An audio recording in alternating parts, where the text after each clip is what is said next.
Compatriotas, hace casi 10 meses la Fuerza Armada, en el primer movimiento revolucionario de su historia, asumió el gobierno del Perú. No fue un golpe militar, fue el comienzo de una revolución nacionalista. Y a su término viviremos en una sociedad nueva, distinta y justiciera.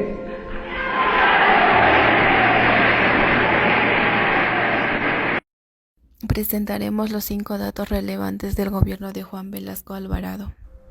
Número 1. Rompió con las relaciones sociales feudales. Juan Velasco Alvarado, el 3 de octubre de 1968, entró al poder mediante un golpe de Estado. Él planteaba un sistema nacionalista humanista. Dentro de estas estaban las ideas progresistas en lo social, nacionalistas en lo económico y antiimperialistas en la política exterior.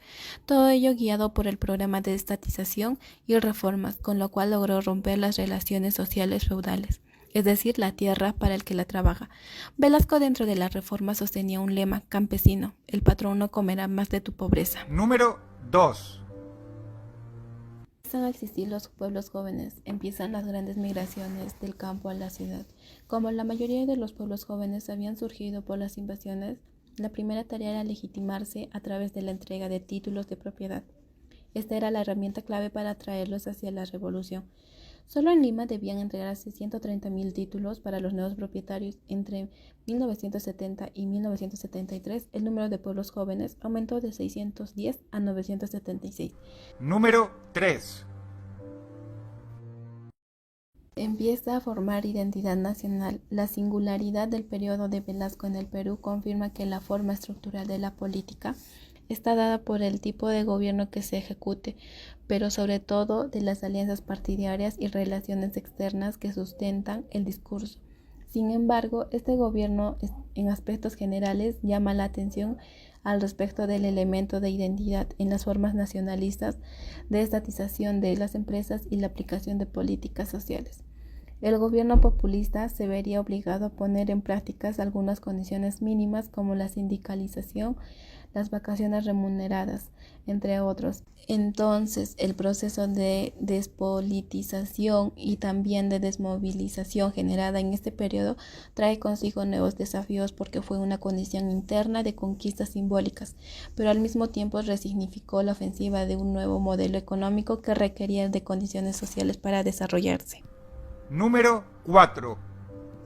Mayor gasto público. Se da un mayor gasto público, por ende aumenta nuestra deuda externa, donde podemos indicar que la inflación en el Perú también fue víctima de la revolución del velaquismo.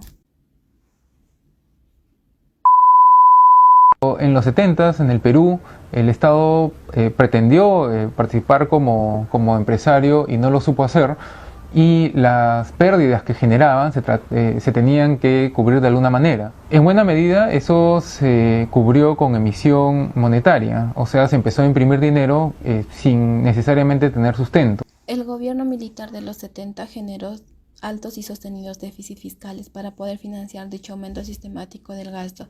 La deuda pública pasó del 15% del PBI en 1970 al 48% del PBI de 1978, lo cual implicó que la deuda por cada habitante se multiplicara por 5. En suma, el Perú de fines de los 70 quedó plagado de deudas, déficit y altos niveles de inflación y otros problemas, todos ellos productos de un manejo irresponsable de la política económica.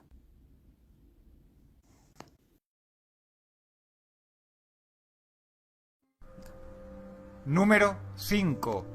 Contrarreforma de Bermúdez. El 29 de agosto de 1975, el general de división Francisco Morales Bermúdez da un golpe de estado a Velasco y lo sustituye como jefe de las Fuerzas Armadas y presidente del Perú. Morales Bermúdez se aleja del autoritarismo de Velasco y empieza una contrarreforma agraria, dañando la obra de Velasco.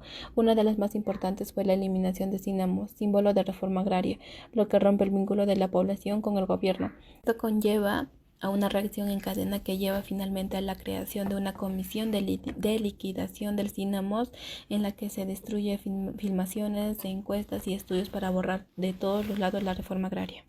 Si Velasco no hace la reforma agraria, ganaba la guerra Sendero Luminoso. bajaba a Abimael con 2 millones de campesinos sin tierra. ¿Quién lo hubiera parado?